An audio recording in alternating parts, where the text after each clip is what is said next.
પત્રકારને હવે લોકો લાઇટલી લે છે અને કોઈ એમનો કોઈ ગણતું નથી. રાજનેતાઓના લીધે અને લોકોના લીધે કહી શકાય કે આજે આપણે વંચિત છે. ઉપરથી દબાણ આવે એટલે આપણે શાંત થઈ જવું પડે. જેનિશભાઈને હું સીધી લીટીમાં એટલું કહીશ કે એમને હાયરા નથી અને હરાવવામાં આવ્યા એવું સ્પષ્ટપણે લાગે. તો ગણેલો વ્યક્તિ નગરપાલિકામાં જાય એટલે સ્વાભાવિક વસ્તુ છે કે કેટલાક લોકોની દુકાન બંધ થવાની શક્યતાઓ હોય. એક તરફ એવું પણ કહી શકાય કે હવે હિન્દુઓ જાયગા હોય એવું પણ લાગી રહ્યું છે. અહમદ પટેલ તો નથી, એમને યાદ કરીએ આપણે, પરંતુ એમના થકી એમના આખી ફેમિલીમાંથી જો કોઈ ઉમેદવારી નોંધાવે ને તો પણ અહીંયા ગાડી હાલ પૂરતું જીતે નહીં. ભરૂચની બેઠું છે પણ ચાલતું ક્યાં છે? જે દિવસે કોંગ્રેસને જીતાડી દેશે, અહીંયા નગરપાલિકામાં સરકાર બનાવી દેશે, જિલ્લામાં સરકાર બનાવી દેશે, એકાદ વિધાનસભાની સીટ અપાઈ દેશે, ત્યારે જઈને એવું લાગશે કે આને ખરેખર ચાણક્ય કહેવાય, જે એમના પિતાશ્રી હતા. મનસુખભાઈનું પોતાની જ પાર્ટીમાં ચાલતું નથી એવું જાતે કહે છે. પોતાની જ પાર્ટીને પોતે જ ફરિયાદ કરે તો પ્રજા કોને ફરિયાદ કરે? મનસુખભાઈ કહી શકાય કે એમનો આટલો સમય ખાલી લડવામાં જ કર્યો કે ભાઈ મારું પોલીસ નહીં ભરતી. કેમ નહીં ભરતી ભાઈ? ઈશ્વરભાઈ વિશે પણ આપણે એવું જ કહીએ કે એમના થકી પણ કહી શકાય કે કામ થાય, પણ જોઈએ એટલા નહીં. કેટલાક લોકો મને માની લીધું કે ભાઈ આ ભાજપનો પત્રકાર છે તરીકે. સંદીપભાઈ પટેલ જે બહુ મોટા આગેવાન છે, બહુ મોટા નેતા છે, કોળી સમાજમાંથી આવે છે. બીજી વાત, પરેશભાઈ પટેલ જે કઈ ફરી પણ ટિકિટ માંગી હતી અને આપણી પણ 100% માંગશે. એ જ રીતના લગભગ સુરેશભાઈ પણ નગરપાલિકામાં હતા તો એ પણ માંગશે, એ કઈ ફરી પણ માંગેલી. તો કિંગ મેકરની ભૂમિકા નિભાવી શકે. તમે સમજો કે ભાઈ કોને આપણે ટિકિટ અપાવડાવી મદદ કરવામાં કે કોને કપાવી લાગવી, કિંગ મેકરની ભૂમિકા નિભાવી શકે એમની ઓળખાણ પ્રમાણે. પરંતુ એ ભાજપની અંદર મને નથી લાગતું કે એ ટિકિટ માંગશે કે એને ભાજપ આપશે. એ માંગશે પણ નહીં. આપવાની વાત તો દૂર છે, માંગશે. નમસ્કાર, મારું નામ છે ગૌતમ ડોડિયા અને તમે જોઈ રહ્યા છો ગૌતમ ડોડિયા ઓન ગ્રાઉન્ડ. આજે એવા વ્યક્તિત્વ સાથે વાત કરી છે જે પોતે પત્રકાર છે, પરંતુ એવા પત્રકાર છે જેના હજારો ફોલોવર્સ છે. અંકલેશ્વરમાં છેલ્લા 12 વર્ષથી પત્રકારત્વ કરે છે, પોતાનું પેપર ચલાવે છે જેનું નામ છે ભરૂચની સમસ્યા. આમ તો ફેસબુક પર 2 લીટીમાં ઘણું બધું કહી જાય છે, પરંતુ આ પત્રકાર સાથે આજે આપણે વિસ્તૃત ચર્ચા કરવી છે. તેમની પાસેથી જાણવું છે કે સ્થાનિક સ્વરાજ્ય ચૂંટણીમાં તેમના ખાસ મિત્ર ચૂંટણી લડી રહ્યા હતા ત્યારે પત્રકારોએ શું ભૂમિકા ભજવી, રાજકીય વ્યક્તિઓએ શું ભૂમિકા ભજવી અને તેમના શું અનુભવ રહ્યા. તો આપણે વાત કરીએ છીએ વિનોદભાઈ પટેલ સાથે.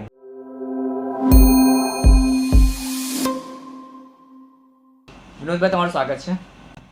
મારે રાજકારણ પર જતા પહેલાં એ જાણવું છે કે પત્રકાર બનવાની સફર કઈ રીતે શરૂ થઈ? પત્રકાર બનવાની સફળ તો કે જેવી રીતના આપણે ઘણીવાર મેં જોતો હતો કે ઘણા સવાલો એવા હતા કે ઘણા બનાવ એવા હતા કે જે આપણે કોઈ પણ બનાવ જોઈએ તો આપણને વિચાર આવે કે આપણે પણ કોઈ એક ફિલ્ડમાં જઈને કોઈ એક કામ કરીએ, કારણ કે પ્રજાહિતમાં કામ કરવાનો અમને પહેલેથી જ એક રસ હતો. ત્યારબાદ વિચાર્યું કે ચાલો આપણે રાજકારણ નહીં પરંતુ પત્રકાર બનીને ધીમે ધીમે આગળ વધીએ અને લોકોની સમસ્યા શું છે એ સાંભળીએ અને સરકાર સુધી પહોંચાડીએ, એટલે એ રીતના પણ આપણે સેવા કરી શકીએ. એટલે એ રીતના આપણે પત્રકારમાં આવવાનું વિચાર્યું અને ધીમે ધીમે અલગ અલગ ન્યૂઝ ચેનલોમાં આપણે શરૂઆત કરી. ત્યારબાદ ઘણી ચેનલોમાં, જિલ્લાની ચેનલ હોય કે રાજ્યની ચેનલ હોય, તમામ ચેનલોમાં આપણે કામ કર્યું અને લોકોનો પણ સારો કહી શકાય પ્રતિસાદ મળ્યો. તો ધીમે ધીમે કરીને લોકો પણ ઓળખતા થયા. ત્યારબાદ ગામની જે સમસ્યાઓ હતી તે સમસ્યાઓ પણ આપણે સરકાર સુધી પહોંચાડતા રહ્યા અને એવા કેટલાક કામો હતા નાના મોટા જે આપણે નેતા નહીં હોવા છતાં પણ આપણે એવા કામ કરાવ્યા છે. તો આજે પણ એ કામ ચાલુ છે. ફેસબુક પર તમારા 45,000થી વધારે ફોલોવર્સ છે, તો એવો વિચાર ના આવ્યો કે ઇલેક્શન લડવું, રાજકારણમાં જવું? રાજકારણમાં પહેલેથી જ એક જાતે નહીં જવું એ પ્રકારનું આપણને હતું, પરંતુ ઘણા સમય પછી એક વિચાર આવ્યો કે આપણે પત્રકારની એક લિમિટ હોય છે, પરંતુ જાતે કોઈ નિર્ણય રાજનીતિમાં લઈ નથી શકતા. તો પછી વિચાર આવ્યો કે અમુક ક્ષેત્રે આપણે રાજકારણમાં જવું જ જોઈએ અને રાજકારણમાં જશું કે પછી અથવા કોઈને મોકલશું તો જ આપણે જાતે કોઈ કામ કરી શકશું. કારણ કે પેલી કહેવત છે કે આપણે કે જાત વગરની જાત્રા ખોટી. એ જ રીતના તમે પણ પત્રકાર છો, તમે જાણતા હશો કે અમુક કામ કરવા માટે આપણે રાજકારણમાં જવું પડે, કાં તો અથવા કોઈ આપણા વ્યક્તિને કે કોઈ આપણા લોકોને આપણે રાજકારણમાં સારા વ્યક્તિને મોકલવા જોઈએ. પણ મારે ખાલી તમારી પાસેથી જાણવું છે કે કામ કરવા માટે માત્ર રાજકારણ કેમ નહીં, પત્રકાર તો મોટું હથિયાર છે. શું પત્રકારોની સ્થિતિ અત્યારે એટલી બધી કથળી ગઈ છે કે પત્રકાર ધારે તે કરી ના શકે? પહેલાં એવું હતું કે પત્રકાર એક આર્ટિકલ પણ લખે તે કામ થઈ જતું હતું. અત્યારે પત્રકારત્વની સ્થિતિ પર તમારો શું વિચાર છે? પહેલાં એક સમય હતો કે જેની અંદર આપણે કોઈ લેખ લખીએ, ફોર એક્ઝામ્પલ કે માનો કે આપણે કોઈ જગ્યાએ ગટર ઉભરાતી હોય તો સામાન્ય લોકો રજૂઆત કરે તો એ કામ નહીં થાય, પરંતુ પત્રકાર જ્યારે એને સમાચાર બનાવે, ટીવી પર આવે, સોશિયલ મીડિયા ઉપર આવે તો એક પહેલાં કામ થઈ જતા હતા. પરંતુ ત્યારબાદ લાસ્ટમાં કેવું થવા લાગ્યું કે લોકો પત્રકારને પણ એકદમ લાઇટલી લેવા માંડ્યા કે એ ઠીક છે તો ચાલ્યા કરે, સમાચાર છે બનાવ્યા કરે, એવા કોઈ કામ પછી થતા નહીં હતા. તો ઘણીવાર એવા પત્રકાર હોય છે કે જે દમદાર, કે જે લોકો ખરેખર એમને બધું બતાવીને ને એવા કેટલા કામ થાય પણ છે. પરંતુ પત્રકારની એક સીમા અને એક લિમિટ, એ ખાલી ફક્ત સમાચાર બનાવી શકે છે. એ જાતે કામ કરાવી નથી શકતો, જાતે કોઈ ગ્રાન્ટ ફાળવી નથી શકતા, જાતે કોઈ પૈસા નથી ખર્ચી શકતા, સરકાર પાસેથી કોઈ ગ્રાન્ટ નહીં લાવી શકતા. ફક્ત પત્રકાર એટલે કહી શકાય કે સરકાર સુધી પહોંચાડવા માટે જે કઈ સિદ્ધ ભાષામાં તો હું કહી શકું જે ટપાલ, જે રીતના આપણે ટપાલી આપવા એ રીતના આપણે સરકાર સુધી પત્રકાર કહી શકાય કે આપણે એક સમાચાર પહોંચાવીએ જેના થકી લોકોના કામ થાય. પરંતુ તમે જાતે પણ પત્રકાર છો, તમે જોયો તો કે છેલ્લા કેટલાક સમયથી પત્રકારને હવે લોકો લાઇટલી લે છે ને કોઈ એમનું કોઈ ગણતું નથી. તો એ બધા ઘણા સવાલો ઊભા થાય છે પત્રકાર ઉપર. હજુ છે પત્રકારિતા જે ખરેખર દમદાર તમે જોયો છે, પરંતુ તમે પણ અનુભવ કેટલા કર્યા છે કે સાચી પત્રકારિતા જ્યારે આપણે કરવા જઈએ તો કેટલાક રસ્તા ઉપર જેવી રીતના અડચણરૂપ આવે એવી રીતના આવતી હોય છે. ઘણા મુસીબતોના સામનો વેઠવો પડતો હોય, તમે પણ વેઠવો છે, તમે પણ જોયું છે કે પોલીસ ફરિયાદ થાય, આ થાય. તો ઘણીવાર આપણે પણ નાસીપાસ થઈ ગયા કે ચાલો આ શું, આપણે પ્રજા માટે કામ કરીએ, સરકાર સુધી એ કરીએ. તો ઘણીવાર એવા વિચાર આવે કે આપણે જાતે સરકારમાં જઈએ, કાં તો આપણા કોઈ અથવા કોઈ માણસને મોકલીએ. તો એ જ રીતના અમારો પણ એક પ્લાન હતો કે જેવી રીતના કોઈ અમારા મિત્ર છે જેનીશભાઈ, જે અંદર જાય તો આપણે સમાચારની બનાવવા પડે, આપણે સીધું એને કહી શકીએ કે આપણે આ કામ કરી નાખો. તો હવે તો જેનીશભાઈ લગભગ હારી ગયા છે, પરિણામ આવી ગયા છે. તો એ પ્રકારના કામ જ્યારે કરવાના હશે તો કઈ રીતે થશે? હા, ફરીથી આપણે જે કહી શકાય કે જેટલા પ્રયત્ન આપણે હવે પત્રકાર તો છે જ ને, પહેલાં પણ હતા, હમણાં પણ છે. આ તો એક પ્રયાસ કર્યો હતો કે પ્રજાના જે પ્રશ્નો છે તો આપણા જ કોઈ માણસ અંદર જઈને બેઠા હોય, કહેવાનો મતલબ તો કહી શકાય કે કામ થાય. એવા કેટલાક લોકો આજે પણ છે જ નગરપાલિકાની અંદર. પરંતુ પોતે એક આપણે સંભાળવું એ આખી વસ્તુ અલગ છે ને લોકો ઉપર આપણે નાખવું એ આખી વસ્તુ અલગ છે. તો ફરી એકવાર પાછા જે જૂના જેવી રીતના પ્રયાસ ચાલુ હતા એ જ રીતના પ્રયાસ ચાલુ રહેશે. અંકલેશ્વરની નાની નાની સમસ્યાઓ હોય, જેવી રીતના ઉડતી દૂર હોય કે પછી ડ્રેનેજની સમસ્યા હોય કે રોડ રસ્તાની સમસ્યા હોય કે નાની મોટી, આમ તો હું કહી શકાય કે વગર રાજનીતિએ પણ કહી શકાય કે આપણા અંકલેશ્વરના જે ચીફ ઓફિસર સાહેબ છે એ બહુ ઘણા સારા છે. એમની સાથે પણ અમે ટ્યુનિંગ લઈને કેટલાક કામો અમે સોશિયલ મીડિયા ઉપર પર્સનલી અમે લાગતા હતા, જે થઈ જતા હતા કામ. ડ્રેનેજ કોઈ જગ્યાએ ઉભરાતી હોય તે પણ કામ થઈ જાય, કોઈ જગ્યાએ ખાડો પડ્યો હોય, કોઈ જગ્યાએ સમસ્યા હોય તો આપણે એ પ્રકારના એમને કોલ કરીએ કે SMS કરીએ તો એ કામ તો થઈ જતા હતા.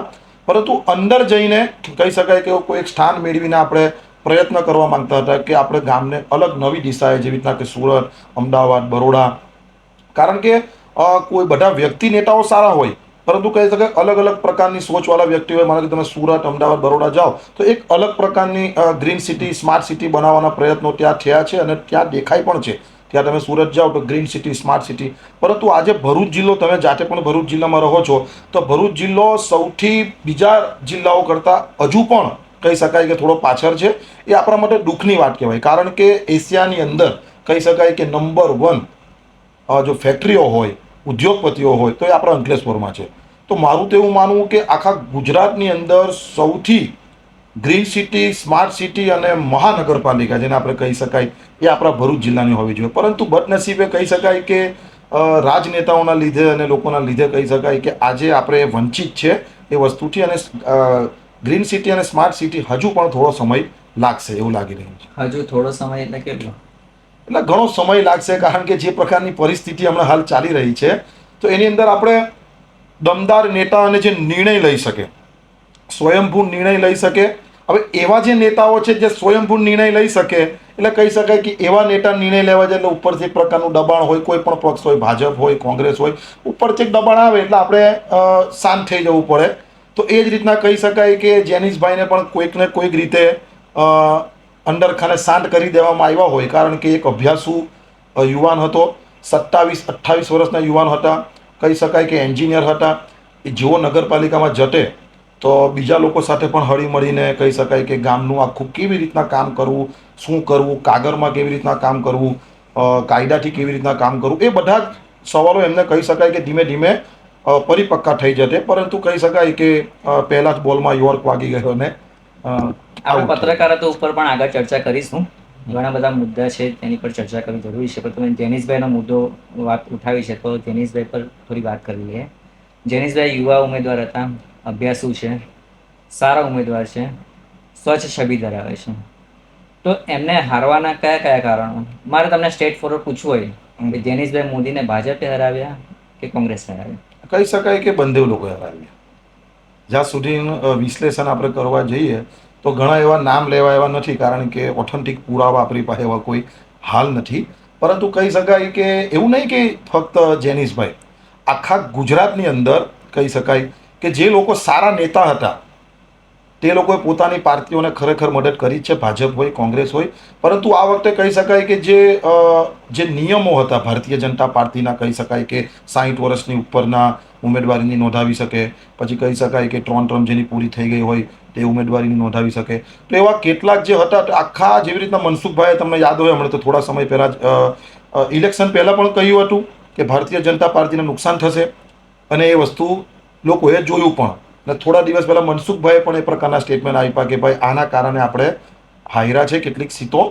તો પાર્ટીના જ કેટલાક લોકો એવા હતા કે જે લોકો કહી શકાય કે બંધ બાઈને, ઓથેન્ટિક પુરાવા આજે પણ નથી હું તમને કહી શકું આપણી પાસે, પણ બંધ બાઈને કહી શકાય કે જે લોકોએ પાર્ટી, ઘણા બધા પુરાવા ના હોય, પરંતુ કહી શકાય કે એની અંદર ઉમેદવારો પોતે પણ જાણે છે, એક આ ઉમેદવાર નહીં પરંતુ આખા ગુજરાતની અંદર, ભરૂચની અંદર જેટલી જગ્યા આવા જે કપાયેલા લોકો હતા એ લોકો કહી શકાય કે કોઈકને, એવું નથી કે બધા જ લોકો, પણ ઘણા લોકો કે જેને વધારે પૂરતું લાગી આવ્યું, જે લોકો આત્મસન્માન માટે રાજકારણમાં જોડાયા હતા, પોતાની છબી માટે જોડાયા હતા, પછી કહી શકાય કે રૂટબા માટે જોડાયા હતા, રાજનીતિ માટે નહીં. બાકી જે લોકો રાજનીતિમાં નેતા હતા ને જેને ખરેખર ગામનો વિકાસ જ કરવો હતો એ લોકો તો કોઈ પણ આવે, તમે સમજો કે એની જગ્યાએ કોઈ પણ આવે, સાથ સહકાર આપીને એને જીતાડ્યા પણ છે, એની સાથે ખંભાથી ખંભા મલાવીને કામ પણ કર્યા છે. પણ કેટલીક જગ્યા ઉપર ભરૂચ જિલ્લાની અંદર, કેટલાક વોર્ડોની અંદર કહી શકાય કે જિલ્લા પંચાયત હોય, તાલુકા પંચાયત હોય, નગરપાલિકા હોય, જે લોકોને ટિકિટ, જે લોકોને કહી શકાય કે એક રૂટબો ગામમાં બની ગયો હોય, એટલે એ લોકો આત્મસન્માનની લડાઈ લડતા હતા. એ લોકો કોઈ રાજનીતિની લડાઈ નહીં લડતા, આત્મસન્માનની, કે ભાઈ મારી ટિકિટ કેમ ખોરવાઈ ગઈ, હું કેમ રાજનીતિમાં નથી. પણ એ લોકોને એટલી બુદ્ધિ નથી કે ખરેખર આપણે વિકાસના જો કામ કરવા માંગતા હોય ને ખરેખર આપણે લોકો પ્રત્યે સારી વિચાર રાખતા હોય તો તમે પણ લડો. આજે હું પત્રકારની હોય, તમે હોય, તો મારે એવું નહીં કહેવાય કે તમે કેમ છો ને હું કેમ નથી, તમે કરો, કોઈ વાંધો નથી એમ. તો ખરેખર એવા રીતના ચાન્સ પણ મળવા જોઈએ. કેટલાક જૂના નેતાઓને પણ રાખવા જોઈતા હતા, તો કહી શકાય એ તો પાર્ટીનો વિષય હતો. પરંતુ જેનિશભાઈને હું સીધી લીટીમાં એટલું કહીશ કે એમને હાર્યા નથી, પણ હરાવવામાં આવ્યા એવું સ્પષ્ટપણે લાગી રહ્યું છે. ભાજપે, તમે કીધું કે ભાજપે એમને હરાવવામાં ભૂમિકા ભજવી છે, તો એની પાછળના શું કારણ? શું એ ભવિષ્યમાં કોમ્પિટિટર અથવા હરીફાઈ માટે તૈયાર થતા હતા જેનિશભાઈ? જેનિશભાઈને હરાવવા માટે ભાજપે કેમ? ના, ભાજપે, હું તમને કહું છું, ભાજપ એટલે કે આખી પાર્ટીએ નહીં, તમે સમજો, ભાજપ પાર્ટીએ નહીં, ભાજપે તો એના માટે સારું જ કામ કર્યું છે, કારણ કે એને ટિકિટ આપી છે. એટલે સ્વાભાવિક વસ્તુ છે કે ભાજપ તો ઈચ્છતી જ હતી, ભાજપ તો જાતે ઈચ્છતી હતી કે ભાઈ એ સારા વ્યક્તિ આવવા જોઈએ, અભ્યાસ કરેલા વ્યક્તિ આવવા જોઈએ, એ જાતે એન્જિનિયર છે, આવા લોકો નગરપાલિકામાં જાય. એવી રીતના આખા ગુજરાતની અંદર ભણેલા ગણેલા યુવાનોને ભારતીય જનતા પાર્ટીએ ખરેખર જોવા જાય તો એક સારી વાત કહેવાય કે યુવાનોને આગળ કરવા માટે ખરેખર એમને સારો નિર્ણય લીધો છે. પરંતુ કહી શકાય કે સ્થાનિક કેટલાક નેતા એવા છે, ભારતીય જનતા પાર્ટી નહીં, ભારતીય જનતા પાર્ટીએ જો એને હરાવવો હોતે તો કહી શકાય કે એને ટિકિટ જ નહીં આપતે ને એને ત્યાં જ એને પૂરું કરી દેતે. પરંતુ ભારતીય જનતા પાર્ટી તો ઈચ્છે છે કે નાના નાના યુવાનો આવે ને કહી શકાય કે એ લોકો નવા કામ કરે, એ લોકો શીખે, એ લોકો આગળ વધે. પરંતુ જે લોકો મેં તમને વાત કરીને કે જે લોકો પોતાનું એક સ્થાન, જે ભારતીય જનતા પાર્ટીથી પણ પોતાના સ્થાનને ઊંચું સમજતા હતા, એવા કેટલાક લોકો, હું નામ નથી આપતું, કે જેમનું કહી શકાય કે રૂટબો એક હોવો જોઈએ કે ભાઈ આ વોર્ડમાં કે આ ગામમાં કે આ જિલ્લામાં મારું જ ચાલવું જોઈએ. તો એવા લોકો જે ભારતીય જનતા પાર્ટીથી ઊંચી છબી ધરાવે, એમ જેવા લોકોની છબી ખોરવાતી હતી તેવા લોકોએ કેવું છે કે ભાઈ મારી છબી ખોરવાય છે એટલે આ લોકોની ચાલે. એવા કેટલાક લોકોએ, જેનિશ મોદી છે તો ફર્સ્ટ ટાઈમ ઇલેક્શન લડે છે, બરાબર છે, તો એનાથી બીજા લોકોને શું ખતરો હોઈ શકે? ના, ખતરો એટલે તમે ખતરો કોઈ નહીં, પણ સીધો ખતરો એ છે કે ભણેલો ગણેલો વ્યક્તિ છે, નગરપાલિકામાં જાય તો ભણેલો ગણેલો વ્યક્તિ નગરપાલિકામાં જાય એટલે સ્વાભાવિક વસ્તુ છે કે કેટલાક લોકોની દુકાન બંધ થવાની શક્યતાઓ હોય. કારણ કે એકવાર ભણેલો ગણેલો વ્યક્તિ આગળ જાય એટલે સ્વાભાવિક રીતે એ અંદર જાય, નગરપાલિકામાં જાય, સારા કામ કરે, વિશ્લેષણ કરે, જે ભૂલો હોય તે સુધારે.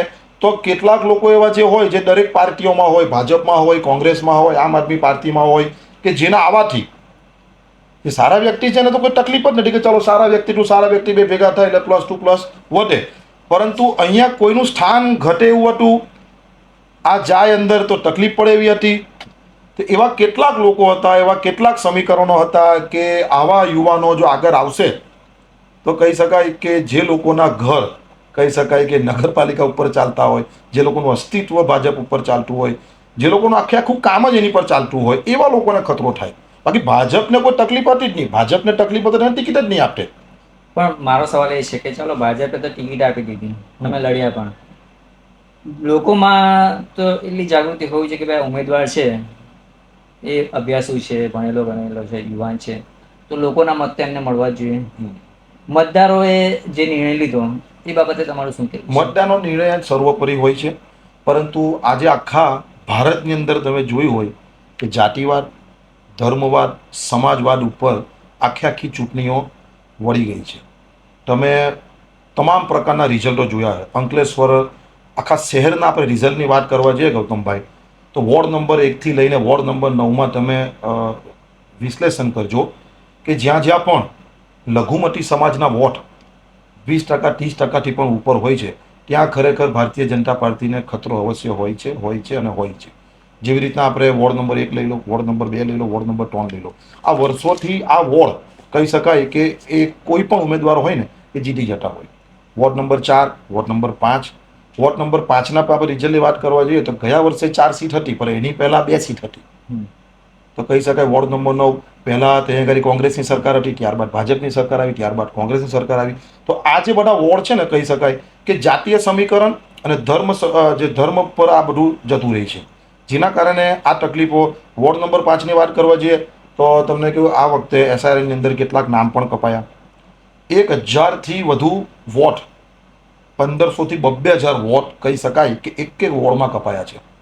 અને કહી શકાય કે તમે જે વાત કરી બહુ સારી વાત કરી કે એ લોકોએ વોટ કેમ નહીં આપ્યા જો સારા વ્યક્તિ, પરંતુ કેટલાક લોકો હોતા જ નથી. જ્યાં સુધી કહી શકાય કે બહુ મુદ્દાની વાત છે કે જ્યાં સુધી સરકાર ફરજિયાત મતદાનનો કોઈ કાયદો નહીં લાવે ત્યાં સુધી કોઈ પણ જગ્યાએ તમે જુઓ, નગરપાલિકા, જિલ્લા પંચાયતની ચૂંટણીની અંદર 95% મતદાન નથી થયું. 65%, 70%, 85%. ફરજિયાત મતદાન જે દિવસ છે કહી શકાય કે કાયદો બની જશે. કાયદો એવો બની જશે કે ભાઈ તમે વોટિંગ નહીં કરશો તો તમારા દસ્તાવેજ અટકી જશે, તમારું ઘરવેરો, નરવેરો, લાઇટથી લઈને તમામ વસ્તુની સુવિધાઓ તમને નહીં મળશે. એ દિવસે તમામ પ્રજા મતદાન કરવા નીકળશે. પરંતુ હમણાં કેવું છે કે જે જાગૃત લોકો છે એ મતદાન કરવા જાય, પરંતુ જે જાગૃત લોકો નથી એ લોકોને આપણે ખેંચીને કેવી રીતના લાવવાના?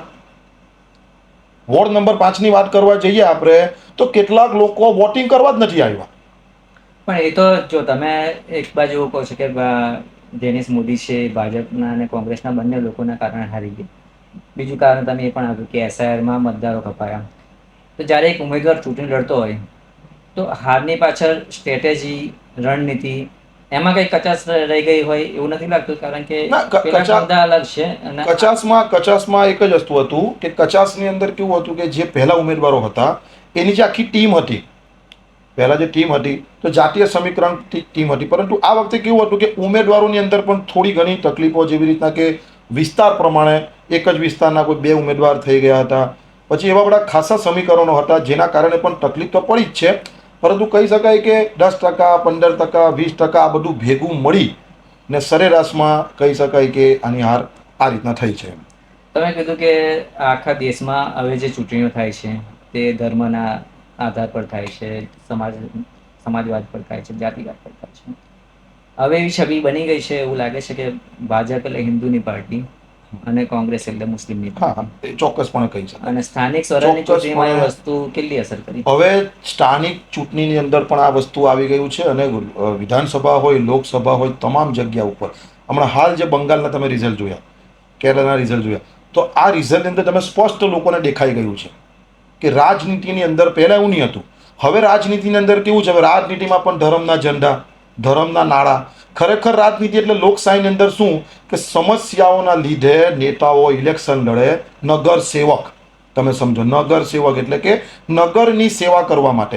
પરંતુ હવે નગરપાલિકાની સામાન્ય સભાની ચૂંટણી હોય કે પછી જિલ્લા પંચાયતની હોય, તાલુકા પંચાયતની હોય, કોઈ સ્વીકાર કરે કે નહીં કરે, પરંતુ જે પણ લોકો જે પત્રકાર હોય કે ચૂંટણી લડતા હોય એ તમામ લોકો જાણે તો છે કે કોઈક ને કોઈક જગ્યા હવે તમામ ચૂંટણીની અંદર બધી ધર્મ ઉપર અને જાતિ ઉપર જાય છે.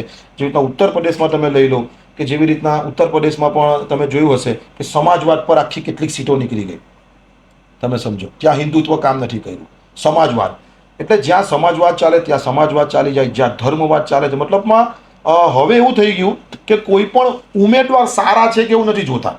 હવે ધર્મ પ્રત્યે, સમાજ પ્રત્યે, જેવી રીતના કહી શકાય, એમ તો નહીં કહેવું જોઈએ કે શરીફભાઈ આપણે તમે કહી શકીએ કે એ બહુ ભણેલા ગણેલા નેતા, બધી રીતે સક્ષમ નેતા કહી શકાય કે હા, એકદમ મજબૂત નેતા. પરંતુ એનું હારવાનું પણ જો કારણ હોય તો એમને પણ તમે પૂછજો કે એમનું પણ હારવાનું કંઈક ને કંઈક કારણ હોય તો ધર્મવાદ તો થોડો ઘણો ખરો. પણ આ જે ધર્મની રાજનીતિ છે આટલી બધી વધી છે, જે 2014માં જ્યારે નરેન્દ્ર મોદી વડાપ્રધાન બન્યા ત્યારબાદના ગાળામાં વધી હોય એવું તમે માનો છો? એવું થોડુંક લાગે છે કહેવાનું. જો ધર્મની રાજનીતિ તો વર્ષોથી ચાલતી જ આવી છે, પરંતુ કહી શકાય કે એમાં વધારો કેટલો થયો, હવે બે તરફ કહી શકાય આપણે કે એક તરફ એવું પણ કહી શકાય કે હવે હિન્દુઓ જાયગા હોય એવું પણ લાગી રહ્યું છે. જે અત્યાર સુધી માનો કે દબાયેલા, જેવી રીતના બંગાળનું જે પ્રકારનું રિઝલ્ટ આવ્યું છે એ પ્રકારનું તમે પણ જોયું ને બધા લોકોએ જોયું. તો આખા બંગાળની અંદર ઇલેક્શન સાઇટ પર, પરંતુ એવું લાગે કે હિન્દુઓ કોઈક જગ્યાએ દબાયેલા હોય ને આજે એમને આઝાદી મળી હોય ને તો એ પ્રકારના તૈયારી ઉત્સાહપૂર્વક રીતે ઉજવણી કરવામાં આવી. વિડીયો તમે જોયા, સોશિયલ મીડિયા પર જોયા. તો કહી શકાય કે હવે ધીમે ધીમે ધર્મવાદ તો 100% કહી શકાય કે હવે ચાલુ થઈ ગયું હોય એવું લાગી રહ્યું છે. આવનારા સમયમાં કેટલું અસર કરે છે તે જોવાનું રહ્યું. પરંતુ હાલ તો તમે જે કહ્યું ને એ થઈ ગયું છે કે ભાઈ કેટલીક જગ્યાએ લોકો માની લીધું છે કે ભાઈ કોંગ્રેસ એટલે મુસ્લિમ સમાજની પાર્ટી અને ભાજપ એટલે હિન્દુની પાર્ટી. ને આવા સમીકરણો થાય પણ છે, કારણ કે જ્યારે તમે મતનું વિશ્લેષણ કરશો તો લઘુમતી સમાજના જે વોટ હોય ને તે ભારતીય જનતા પાર્ટીને નથી મળતા. ટકાવારીમાં તમે કોઈ પણ જગ્યા કરવા જાઓ તો એ નથી મળતા. એના અગેન્સ્ટમાં કહી શકાય કે હિન્દુ સમાજના વોટ મળે છે. પરંતુ તમે કોઈ પણ જગ્યા વિશ્લેષણ કરી જોજો તો વધારે પૂરતા વોટ કહી શકાય કે આજ દિન સુધી મેં નથી સાંભળ્યું કે કોઈ એક વોર્ડમાં કે કોઈ એક તાલુકા પર કે 50%થી વધુ વોટ ભારતીય જનતા પાર્ટીને મળ્યા. જ્યાં મળ્યા હોય ત્યાં ઉમેદવાર પણ એમના સમાજનો જોઈએ.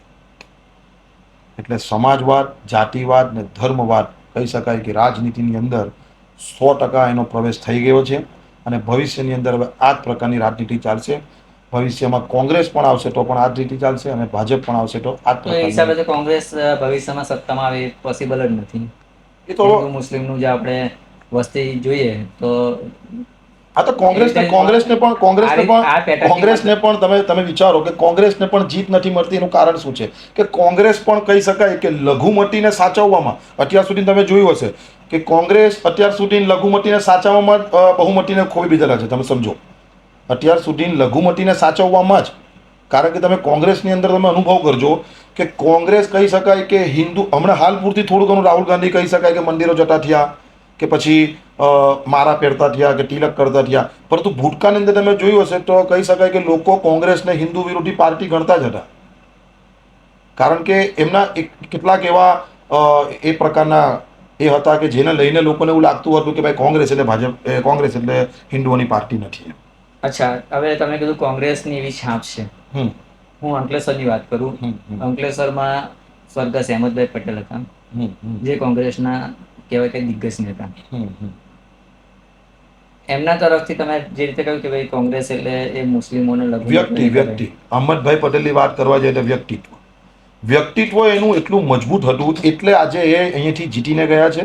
ને તે દોર પણ અલગ હતો. પરંતુ આ દોરમાં તમે જોયું હશે કે આ દોરમાં હમણાં હાલ પૂરતું લોકસભા અહમદ પટેલ તો નથી, એમને યાદ કરીએ આપણે, પરંતુ એમના થકી એમના આખી ફેમિલીમાંથી જો કોઈ ઉમેદવારી નોંધાવે ને તો પણ અહીંયા ગાડી હાલ પૂરતું જીતે નહીં.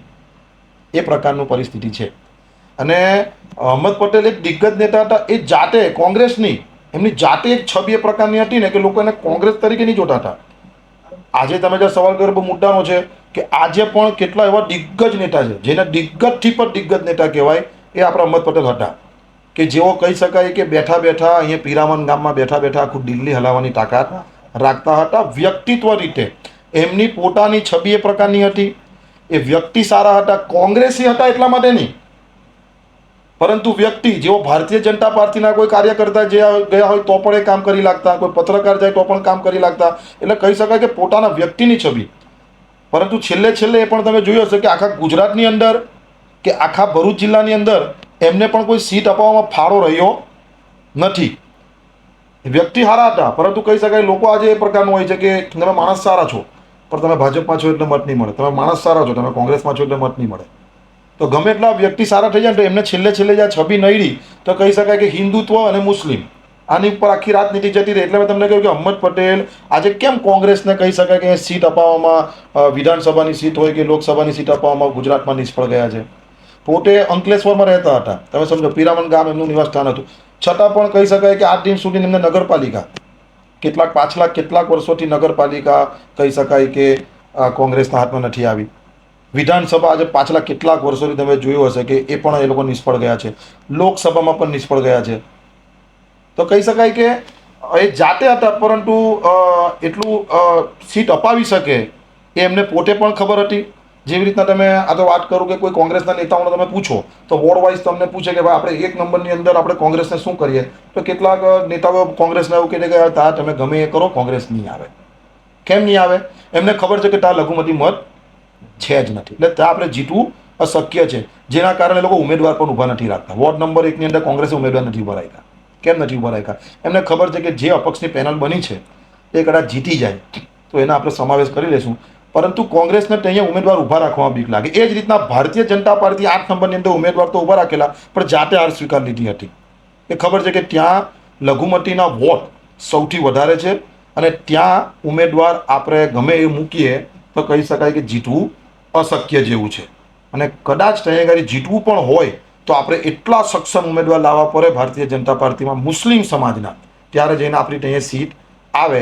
એટલે કહી શકાય કે જાતીય સમીકરણ અને ધર્મ સમીકરણ પ્રમાણે આજે ભારતીય જનતા પાર્ટી હોય કોંગ્રેસ હોય એ લોકલ વિસ્તારમાં તો કહી શકાય કે લોકોએ મગજમાં ઠાની લીધું છે કે વોટના વિશ્લેષણ પ્રમાણે જ હવે ટિકિટોની વેચણી થતી હોય છે. લોકસભામાં તમે જોયો છો કે શેરખાન પઠાણ એમને ઉમેદવારી નોંધાવી હતી, તમે રિઝલ્ટ જોયું જ છે કે ભાઈ મુસ્લિમ સમાજના તલે એક ધારી કહી શકાય કે એ થઈ ગયું. પછી કોંગ્રેસની અંદર માનો કે ચૈતરભાઈએ પણ ઉમેદવારી લોકસભામાં, આટલા લોકપ્રિય નેતા, સમજો લોકપ્રિય એટલે આદિવાસીઓના મસીહા ગણાય તો પણ એ લોકસભા હારી ગયા. કહેતા હતા કે અમારે ખાલી મોદી આવે કે કોઈ પણ આવે, રાહુલ ગાંધી આવે તો પણ અમે હરાવી દઈએ.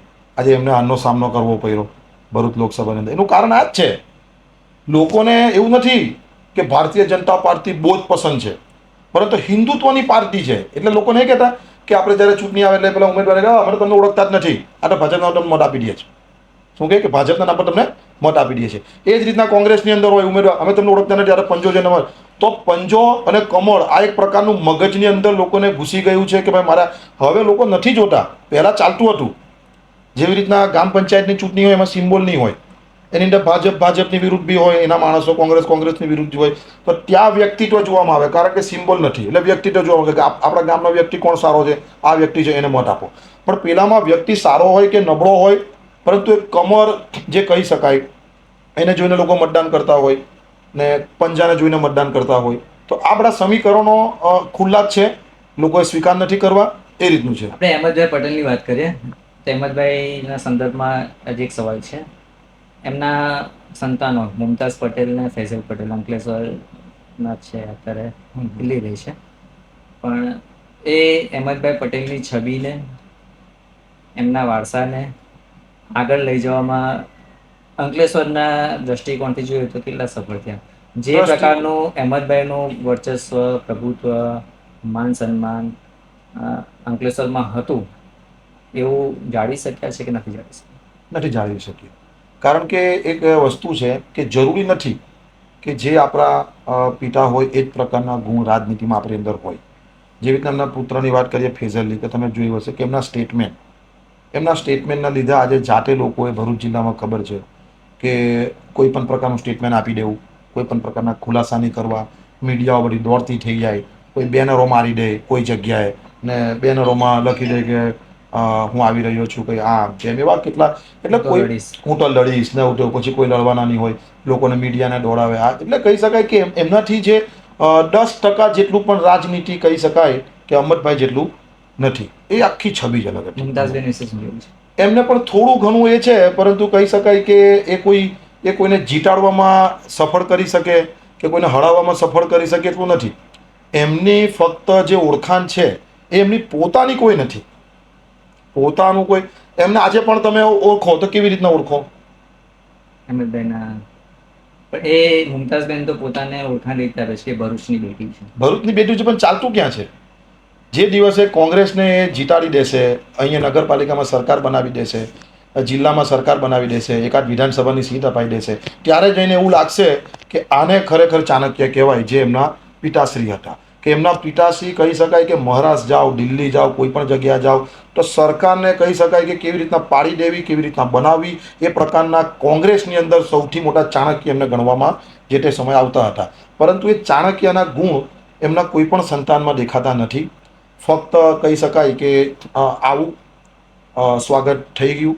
પ્રોગ્રામ પતી ગયો એટલે આપણું જ્યાં જવાનું ત્યાં જતું રહેવું બાકી એમના થકી કોઈ એવી જવાબદારી નથી કે આપણે હવે કેવી રીતના જેવી રીતના આપણા પપ્પા કામ કરતા હતા એવી રીતના આપણે કરીશું એવું કંઈ દેખાતું હાલ પૂરતું નથી આપણે આગળ વાત કરી હતી કે ભરૂચમાં એટલું પોટેન્શિયલ છે કે ગ્રીન સિટી સ્માર્ટ સિટી બની શકે પરંતુ અહીંના જે નેતાઓ છે એવા કોઈ મજબૂત નેતા નથી કોઈ તમે કયો શબ્દો વાપર્યો તો સક્ષમ નેતા સક્ષમ નથી નથી બરાબર પરંતુ ભરૂચમાં જોઈએ તો મનસુખભાઈ વસાવા સાંસદ છે 7 ટર્મથી સ્પષ્ટ વક્તા છે અને ગમે તે ચમરબંધી હોય એને સામે બોલી શકવા માટે સક્ષમ છે સાચાને સાચું કહેવાનું ખોટાને ખોટું કહેવાનું મનસુખભાઈ સિવાય પણ ઈશ્વરસિંહ પટેલ અંકલેશ્વરને મળ્યા છે એ પણ લાંબા સમયથી પ્રતિનિધિત્વ કરે છે અત્યારે તો મંત્રી પણ છે આગળ બી મંત્રી રહી ચૂક્યા છે ભરૂચમાંથી ભૂતકાળમાં પણ મંત્રી પદ ભરૂચને મળેલું હતું તો આટલા બધા નેતા છે આટલા સ્પષ્ટ વક્તા છે આટલે વર્ષોથી જીતાય છે તમને કેમ એવું લાગે છે કે કોઈ નેતામાં દમ નથી જો મનસુખભાઈની આપણે વાત કરીએ તમે તો પત્રકાર છો તમે જાતે જોયું હશે કે મનસુખભાઈનું પોતાની જ પાર્ટીમાં ચાલતું નથી એવું જાતે કહે છે એમનું પોલીસ નથી સાંભળતી એમનું ઉચ્ચ કક્ષાના નેતા નથી સાંભળતા પ્રજા કહી શકાય કે ગૌતમભાઈ કોઈ તકલીફ હોય ને તો સાંસદને જાણ કરે લેટર લખીને આ તો સાંસદ જ કહી શકાય કે એમની પાર્ટીને જાણ કરે એટલે તમે કહી શકો કે મેં જે કીધું ને કે દમદાર નેતા હવે પોતાની જ પાર્ટીને પોતે જ ફરિયાદ કરે તો પ્રજા કોને ફરિયાદ કરે આજે પણ તમે બેઠા છો તમે મનસુખભાઈને કોલ કરો તો તમારી રજૂઆતને સાંભળવાની જગ્યાએ કહી શકાય કે અલગ જ પ્રકારના મુદ્દાઓ પર જતા રહે એમના સ્ટેટમેન્ટ તમે જોયા છે બધું જ તમે જોયું છે તો વિકાસ બાજુ વાત કરવા કરતાં કહી શકાય કે આ બધી વાતો નહીં કરે અને વિકાસ બાજુ ધ્યાન આપે કે આપણી પાસે એવું જરૂરી નહીં અલગ અલગ પ્રકારના નેતા હોય જેવી રીતના આપણે હર્ષભાઈની વાત કરીએ તો હર્ષભાઈ સંઘવી અત્યાર સુધી કહી શકાય કે ગૃહમંત્રી ઘણા લોકો રહી ચૂક્યા છે પરંતુ હર્ષ સંઘવી કેમ આટલા પોપ્યુલર ને કેમ લોકો એને એ કરે ને જાતે કેમ આટલું વધારે પૂરતું કામ કરે કારણ કે એમની અંદર પણ એક છબી છે એમને જાતે પણ એક કામ કરવું છે તો મનસુખભાઈ શું છે કે જાતે અમુક વસ્તુ કેવું હોય જાતે આપણે કરવું પડે એટલે મેં તમને કીધું કે કોઈ પણ પદ ઉપર બેસ્યા પછી અમુક વસ્તુ કેવું હોય કે આપણે જાતે માનો કે હમણાં આપણે નગરપાલિકાની વાત કરવા જઈએ તો અમે સુરત ગઈએ તો ઘણીવાર અમે મારા જેનિશભાઈની વાત કરીએ તો અમે લોકો ફરવા ગયા તો અમે કે અમે કદાચ જો આપણે નેતા બનવું ને તો આવી રીતના આપણે નારિયેળી લગાડીશું આવી રીતના આપણે ગામને સ્વચ્છ બનાવવા માટે સુરત જેવું આ કેમેરા લગાડશું આ કરશું તે કરશું આવું એક પોતાના વિચાર તો પોતાના જે વિચાર જે નેતા કહી શકાય કે સંદીપભાઈની આજે વાત કરું નગરપાલિકામાં એ પોતે પણ એટલા સ્વચ્છ અને ગામને પણ સ્વચ્છ રાખવા માટે સ્પષ્ટતા માટે સંદીપ પટેલની વાત કરો સંદીપ પટેલ જેને રોકીભાઈ તરીકે પ્રમુખ રહી ચૂક્યા છે એમની વાત કરો છો એટલે હા નગરપાલિકામાં કહી શકાય કે એ વ્યક્તિ એવા હતા કે એ વ્યક્તિ કે પ્રોટોકોલ જ્યાં સારા કામ હોય ને ત્યાં પ્રોટોકોલ તોડીને પણ કરી લાગતા હતા કેટલાક કામ એવા હોય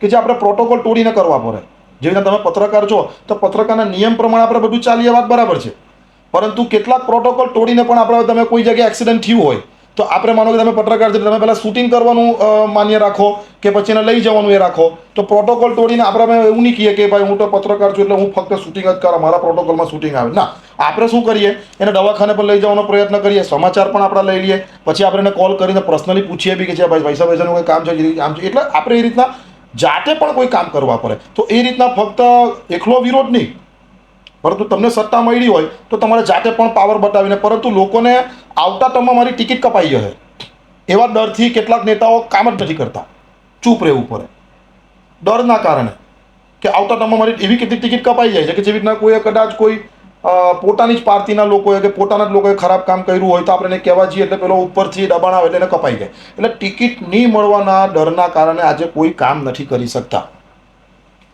આ સૌથી મોટી એ છે કે મનસુખભાઈ આજે સતત કેટલાક વર્ષોથી છે, એક પછી એક આવે, એમને હિન્દુત્વના નામે કહી શકાય કે ભાજપને મત મળે જ છે. એટલે મનસુખભાઈ નહીં હોય, તમે ઉભેલા, હું ઉભેલો, આ ઉભેલો, કોઈ પણ ઉભેલા હોય ને તો લોકસભામાં બહુમતી હિન્દુ સમાજની વધારે છે એટલે જીતી જ જાય છે. એ રીતના વિધાનસભામાં બી ઈશ્વરભાઈ જીતતા જ હોય છે, તમે સમજો. એની પહેલાં પણ જે એક ઉમેદવાર હતા જયંતિભાઈ પણ જીતા હતા. એટલે કહી શકાય કે ઉમેદવાર કોઈ પણ હોય ને તો જ્યાં વધુ વસ્તી છે, તમે સમીકરણને સમજો કે જ્યાં વધુ પૂરતી વસ્તી છે હિન્દુ સમાજની, ત્યાં તો જીત સ્પષ્ટ છે, કહેવાનો મતલબ. એટલે એ બધા જીતતા જ થવાના છે, પરંતુ એમને જાતે વિચારવું જોઈએ કે જાતે કોઈ જગ્યાએ દિલ્હી ફરવા ગયા હોય, સુરત ફરવા ગયા હોય, અમદાવાદ, મુંબઈ ફરવા ગયા હોય તો એ જાતે મનસુખભાઈ વિચારવું જોઈએ કે ચલો અહીંયા જેવી રીતના તમને બહુ જૂના કિસ્સા યાદ હોય કે નરેન્દ્ર મોદી સાહેબ જ્યારે વિદેશ જતા હતા તો મુખ્યમંત્રી હતા ત્યારે તો કેટલાક અમુક વસ્તુ જોતા આવે, તમે કોઈ જગ્યા બહાર ગયા તો આ વસ્તુ આપણે કરવા જેવું છે આપણે ત્યાં, તો એ આપણે અહીંયા આવીને કરીએ. પણ એ લોકોની અંદર એ પ્રકારની જિજ્ઞાસા જે કહે ને તે હોય જ નહીં. બસ ખાલી જીતીને આપણે જે પ્રોટોકોલ પ્રમાણે જે કામ કરવાના આવે એટલા કરવાના. બાકી અલગથી જે આપણે જાતે આપણા ગામને સ્વચ્છ કરીને રાખવું, જાતે આપણા ગામને ગ્રીન સિટી, સ્માર્ટ સિટી કેવી રીતના બનાવી, કે જેવી રીતના સુરતની અંદર આ તો ઠીક છે કે મહાનગરપાલિકાની વાતો કર્યા કરે કે મહાનગરપાલિકા છે એટલે આવું છે, મહાનગર એવું નથી. એટલી ગ્રાન્ટ તો આપણને પણ મળે છે. એમની પાસે તો કહી શકાય કે સુરત પાસે ઉદ્યોગપતિઓ પણ નથી. આપણી પાસે તો હમણાં અંકલેશ્વર લઈ લો, દહેજ લઈ લો, બધી જ જગ્યાએ તમે લઈ લો ને કંપની આપે જ છે. પરંતુ કહી શકાય કે તમે મને કોઈ વસ્તુ આપો છો પણ મારે એને કેવી રીતના લેવું, કેવી રીતના વાપરવું એ પણ એક હોય ને કે તમે કોઈને કોઈ વસ્તુ આપો, તમે 4 વ્યક્તિને કોઈ વસ્તુ આપો તો કોઈને તમે એની પ્રમાણે એ કામ કરે, પેલો એની પ્રમાણે કામ કરે, તો સમાનતા બધાની સરખી હોય પરંતુ વિચારો બધાના અલગ અલગ હોય. એટલે એવા વિચારના વ્યક્તિ નગરપાલિકામાં સંદીપભાઈ હતા, તમે સમજો. તો એ રીતના હર્ષભાઈ છે, એવી રીતના આપણે આમ આદમી પાર્ટીમાં જોવા જાય તો ગોપાલભાઈ છે. તો દરેક પાર્ટીની અંદર એવા લોકો છે જે લોકો પોતાના મત વિસ્તારની અંદર લડીને પણ કહી શકાય કે પ્રોટોકોલ તોડીને પણ પ્રજા માટે કામ કરે છે અને વિકાસ માટે કામ કરે છે. તો એવી જિજ્ઞાસા આપણે અંદર જાતે પણ આવી જોઈએ. મનસુખભાઈએ કહી શકાય કે એમનો આટલો સમય ખાલી લડવામાં જ કાઢ્યો કે ભાઈ મારું પોલીસ નહીં સાંભળતી. કેમ નહીં સાંભળતી ભાઈ? કેમ નથી સાંભળતી પોલીસ? કેમ નહીં સાંભળે? તમે સાંસદ છો, કેમ નહીં સાંભળે એમ? એટલે પોતાની અંદર એક હોવું જોઈએ, કેમ નહીં સાંભળે ભાઈ? આપણું કોઈ કામ નહીં થાય, કેમ નહીં થાય? હું તો જાતે સાંસદ છું. તો આપણે એમની પર અપેક્ષા હોય પણ એ જ જાતે લેટર લખે કે અહીંયા આગળ કામ નથી થતા. આપણે તો નથી કહેતા, એ જાતે જ કહે છે. એ જાતે જ સ્ટેટમેન્ટો તમે પત્રકાર તરીકે સાંભળ્યા હશે. તો એ જ રીતના કહી શકાય કે જાતે આપણે કામ કરવા પડે ને જાતે આપણે જિજ્ઞાસા લાવીને ગ્રાન્ટો લાવવી પડે, જાતે આપણે કંપની સાથે ટાઈપ કરીને આપણે એમની પાસે પણ જે લાગતું વળગતું જે ફંડ હોય તે પણ લાવીને કહી શકાય કે આપણે ગામને ગ્રીન સિટી અને સ્માર્ટ સિટી બનાવવા માટે પ્રયત્ન કરવા જોઈએ. મનસુખભાઈ વિશે આટલી બધી વાત કરી, હા, ઈશ્વરભાઈ વિશે શું કહેવું છે? ઈશ્વરભાઈ વિશે પણ આપણે એવું જ કહીએ કે એમના થકી પણ કહી શકાય કે કામ થાય પણ જોઈએ એટલા નહીં. એ જ વસ્તુ બધા પર લાગુ પડી જાય છે.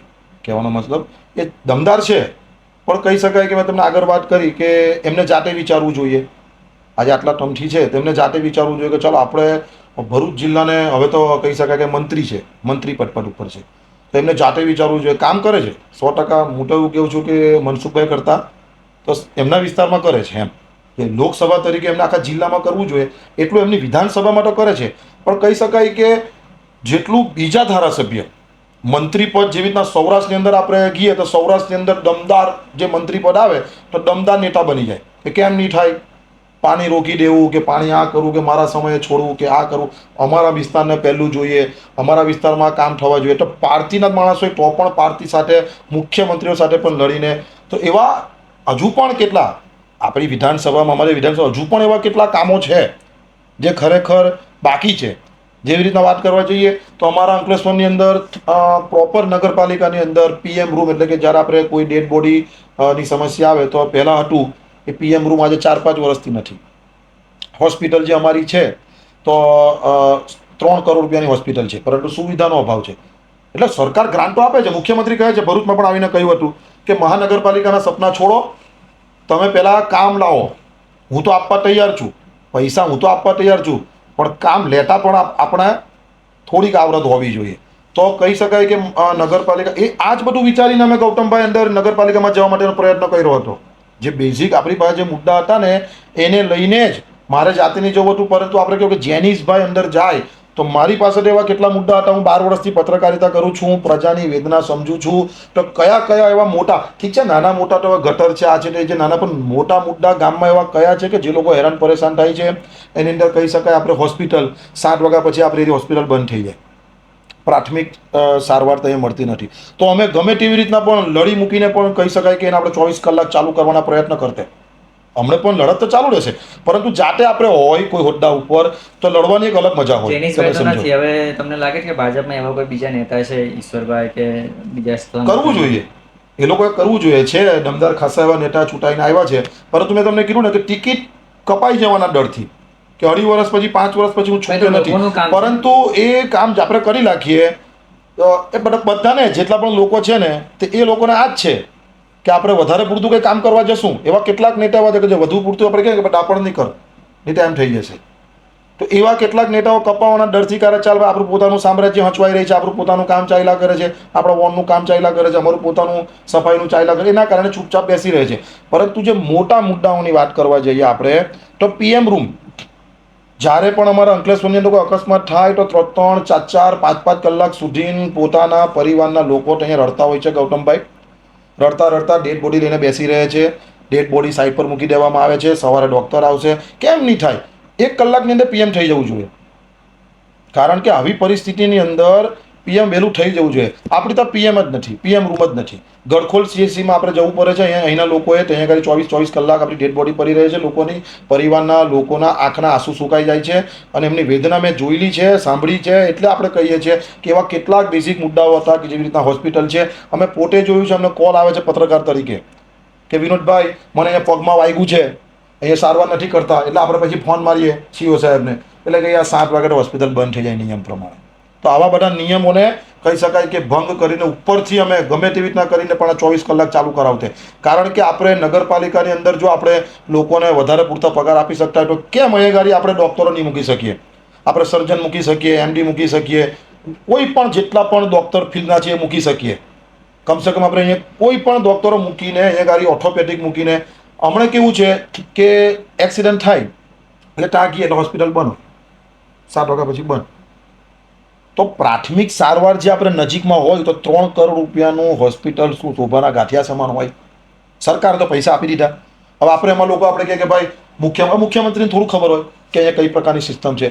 તો આના કારણે રાજકારણમાં ગૌતમભાઈ અમે આવવાનું વિચાર્યું હતું.